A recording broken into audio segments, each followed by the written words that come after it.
ଆଜି ଜାନୁଆରୀ ମାସ 23 ତାରିଖ ଶୁକ୍ରବାର। ଆଜିର ପାଣିପାଗ ଅପଡେଟ୍।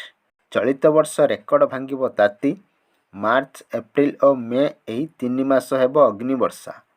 ମାର୍ଚ୍ଚ ମାସରେ ପ୍ରବଳ ଖରା ହେବ। ଏପରିକି ହିଟୱେ ଅବଧି ବି ଅଧିକ ରହିବ ବୋଲି ସତର୍କ କରୁଛି ପାଣିପାଗ ବିଭାଗ। ଫେବୃଆରୀ ଆରମ୍ଭ ନ ହେଉଣୁ ନିଜର କରାଳ ରୂପ ଦେଖାଇଲାଣି ଖରା। ଏହା ଉପରମୁହାଁ ହେଲାଣି ପାରଦ।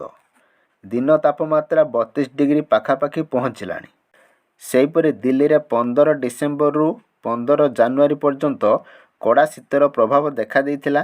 ଘନ ଧୂଆଁ ଓ ଶୀତ ଲହରୀରେ ସାଧାରଣ ଜୀବନ ଅସ୍ତବ୍ୟସ୍ତ ହୋଇ ପଡ଼ିଥିଲା।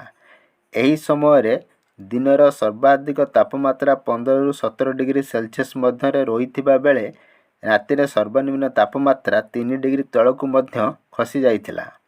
ହେଲେ ଗତ 4ରୁ 5 ଦିନ ଧରି ଦିଲ୍ଲୀରେ ସର୍ବନିମ୍ନ ତାପମାତ୍ରା 7 ଡିଗ୍ରୀ ପାଖାପାଖି ରହିଛି। ସେହିପରି ଦିନବେଳେ ଭଲ ଖରା ହେବାରୁ ଲୋକେ ଶୀତରୁ ସାମାନ୍ୟ ଆରାମ ଅନୁଭବ କରୁଛନ୍ତି। ଆଶ୍ଚର୍ଯ୍ୟର କଥା ହେଲା, ସର୍ବାଧିକ ତାପମାତ୍ରା ଏବେ 25 ଡିଗ୍ରୀ ସେଲସିୟସ୍ ପର୍ଯ୍ୟନ୍ତ ପହଞ୍ଚି ଯାଇଛି, ଯାହା ଏବେ ଫେବୃଆରୀ ପୂର୍ବରୁ ଗ୍ରୀଷ୍ମର ଆଭାସ ଦେଉଛି।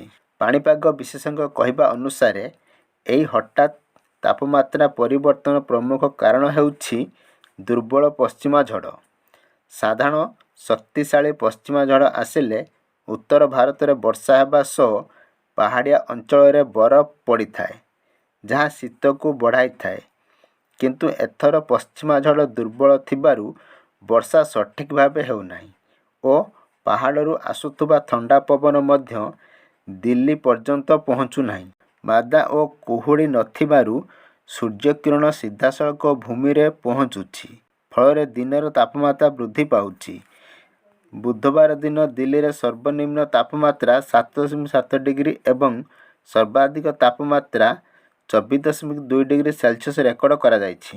ପାଣିପାଗ ବିଭାଗ ଆଗାମୀ ଦିନରେ ହାଲୁକା ବର୍ଷାର ସମ୍ଭାବନା କହିଥିଲେ ମଧ୍ୟ କଡ଼ା ଶୀତ ଫେରିବାର ଆଶଙ୍କା କମ୍।